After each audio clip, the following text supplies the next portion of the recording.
రైతులు స్వాగతం పలికారు. తరువాత జరిగిన గ్రామ సభలో ఎమ్మెల్యే మంత్రి నారాయణ పాల్గొన్నారు. రాజధాని గ్రామాల అభివృద్ధిపై గ్రామస్తుల అభిప్రాయాలు మంత్రి ఎమ్మెల్యేలు తెలుసుకుంటున్నారు.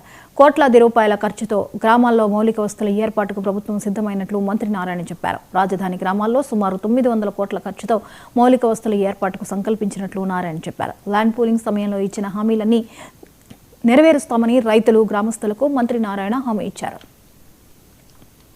2014-19లో రైతు సోదరులు 29 గ్రామాల్లో ల్యాండ్ పూలింగ్ చేయడం జరిగింది.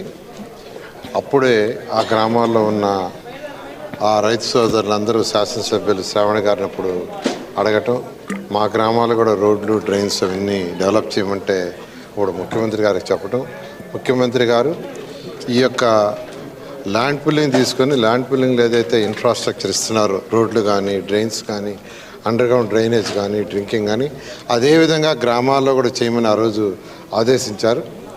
అయితే 2019లో ప్రభుత్వం మారటం, గత ప్రభుత్వం 5 సంవత్సరాలు దాన్ని వదిలేసింది.